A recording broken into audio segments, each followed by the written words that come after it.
दफेदार राजेश सिंह सेंगर अपने वार्ड के 1 number ward के सभी मतदाताओं से हाथ जोड़ के निवेदन कर रहा हूं, अगर आपको किसी भी प्रकार की कोई भी समस्या हो, आप मुझसे जुड़ना चाहते हो तो मुझे आप डायरेक्ट संपर्क कर सकते हैं।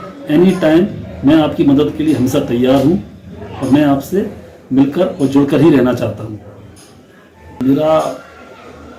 मेरा सभी मतदाताओं से यही निवेदन है कि आप मेरा सपोर्ट करें और मेरे को विजयी बनाएं। 1 नंबर वार्ड के सभी मतदाताओं से मेरा फिर से निवेदन है कि आप अपने फौजी भाई को सपोर्ट करें और उसको विजयी बनाएं। धन्यवाद। पहले हम आपका नाम जानना चाहेंगे और किस वार्ड को लेकर चुनाव फंड में आप आ रहे हैं। नमस्कार सर, मेरा नाम एक्स दफेदार राजेश सिंह सेंगर, जो कि मैं वार्ड नंबर 1 से, जो कि कैंटोनमेंट बोर्ड का वार्ड है, जो कि कैंट एरिया के अंदर आता है ये वार्ड, उससे मैं चुनाव। ऐसा क्या आपने सोचा, एक विचार रखा कि हम वार्ड नंबर 1 से चुनाव लड़ें? एक्चुअली मैं सर 20 साल देश की सेवा करने के बाद सेना से रिटायर हुआ हूँ 2022 में। तो मैं कैंटोनमेंट के अंदर ही रहा हूँ, मेरे को सिविल की दुनिया का ज़्यादा जानकारी नहीं है। तो मैं वहाँ सिविल कैंट में रहने की वजह से मैंने कैंटोनमेंट का वार्ड इसलिए चुना क्योंकि मुझे वहाँ की कुछ ऐसी परिस्थिति मैंने देखी है जो कि उनका बहुत ज़रूरी है चेंजमेंट होना, जो कि जो बाकी पहले पार्षद रहे हैं कैंटोनमेंट बोर्ड की तरफ से, उन्होंने उसमें कोई इम्प्रूवमेंट नहीं किया।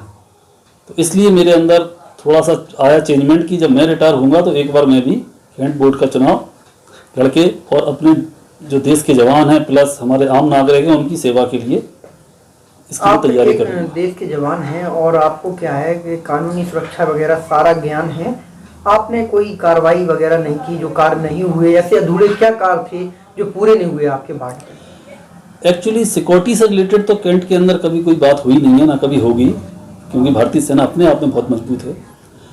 क्योंकि होता क्या है कि कुछ ऐसे काम होते हैं जो कैंट बोर्ड के अधीन आते हैं, जैसे एक हाइजीन से रिलेटेड अगर बोलूँ तो साफ़ सफाई एक बहुत बड़ा हमारे यहाँ वो होता है जिम्मा, जो कैंट बोर्ड को दिया जाता है, जिसके अंदर जो जानवर घूमते हैं कैंट बोर्ड के अंदर, उसकी वजह से एक्सीडेंट बहुत ज़्यादा होते हैं।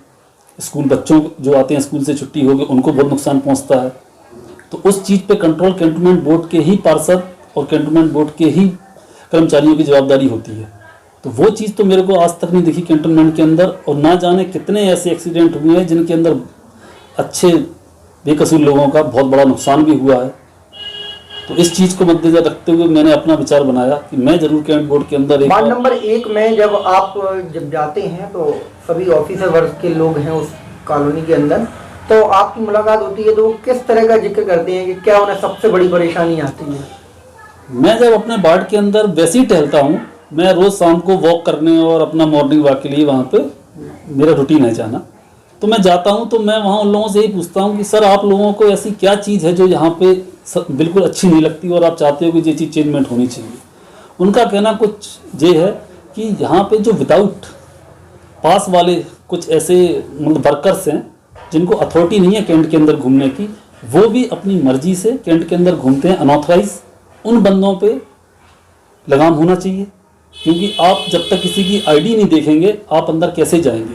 वो चीज़ बिल्कुल सही भी है कि आजकल का जो दौर चल रहा है, आदमी इतना ज़्यादा तेज हो गया है, ये टेक्नोलॉजी जो बढ़ी है उसकी वजह से, कि जब तक हमारे स्टेशन हेडक्वार्टर का उसके बाद पास नहीं होगा, जो कि हमारे बड़े अधिकारी से साइन होके मिलता है, उसके बिना किसी को अंदर ना जाने की अनुमति हो और ना उसको बाहर निकलने की। तो जो कैंट बोर्ड के अंदर सिक्योरिटी का रीज़न नहीं है, हम लोग अपने आप में बहुत बड़े हमारे जो सैनिक के मुस्तैद हैं, लेकिन कुछ एक कारण होते हैं जो कि कैंटोनमेंट के वर्करों को हमारे पास आना पड़ता है साफ सफाई के लिए, तो उनके लिए भी ये वाला ऑर्डर होना चाहिए कि उनके पास प्रॉपर पास बने, जिससे वो हमारे अधीन काम कर रहे हैं तो उनको भी सुरक्षा मिले और हमारी भी सुरक्षा। आपके वार्ड नंबर 1 में एक बहुत बड़ी समस्या ये भी है कि जो भी लोग काफ़ी समय से रह रहे हैं, जिनने पिछली बार वोट डाले वो इस बार वोट नहीं डाल रहे हैं, कुछ लोग जिनके अकाउंट के कुछ कागजात पूरा नहीं है, उन पर आपने गौर करी अभी वार्ड में जाकर? ऐसा है कि आर्मी जो कैंट के वार्ड होते हैं उनके अंदर कोई पर्टिकुलर फिक्स नहीं होता है। जो भी हमारे यहाँ यूनिटें इस समय प्रेजेंट में होंगी उन्हीं को वोट देने का अधिकार है। ऐसा कोई फौजी नहीं है जो पिछले 5 साल या 8 साल से यहाँ पर हो, कुछ एक हो सकते हैं ऐसे जिनका हो यहाँ पर, अदरवाइज जितने भी न्यू यूनिटें होंगी वही को वोट करने का है मतलब आदेश। पुराना तो किसी पार्टी विशेष को आप लेकर चुनाव लड़ेंगे कि निर्दलीय के रूप में चुनाव लड़ेंगे? देखिए सर, मैं तो मोदी जी का समर्थक हूँ और बहुत पहले से हूँ, हमको फौज में भी जब वोट डालने का मौका मिला था तो हमने अपने मोदी जी को ही वोट किया था, बीजेपी को ही मैं मानता हूँ। नहीं तो भारतीय जनता पार्टी आपको यदि टिकट नहीं दे रही तो क्या आप चुनाव मैदान में नहीं रहेंगे? नहीं, मैं अपने देश के लिए, अपने देश के जवानों के लिए हर प्रकार की सुविधा कराने के लिए अगर मुझे टिकट मिलेगा तो बहुत अच्छी बात है, और नहीं मिलेगा तब भी मैं चुनाव लड़ूंगा। क्योंकि सबसे बड़ी मूलभूत समस्या अगर मैं देखूं यहाँ पर बबीना कैंट के अंदर, यहाँ पर हमारे यहाँ कितने दूर दूर के फौजी यहाँ पर पोस्टिंग हैंगे, जो कि यहाँ से उनका 4-4 दिन का रास्ता है घर पे जाने का, और एक बबीना स्टेशन ऐसा है यहाँ पे किसी भी विशेष ट्रेन का ठहराव नहीं है, जो कि बहुत बड़ी एक चिंता का विषय है। अगर आप झांसी जाते हैं तो आपको 1 घंटे का समय एक्स्ट्रा लेके जाना पड़ता है उसको पकड़ने के लिए, और कई बार तो ऐसा होता है कि साधन ना मिलवाने की वजह से वो ट्रेन उनकी निकल भी जाती है।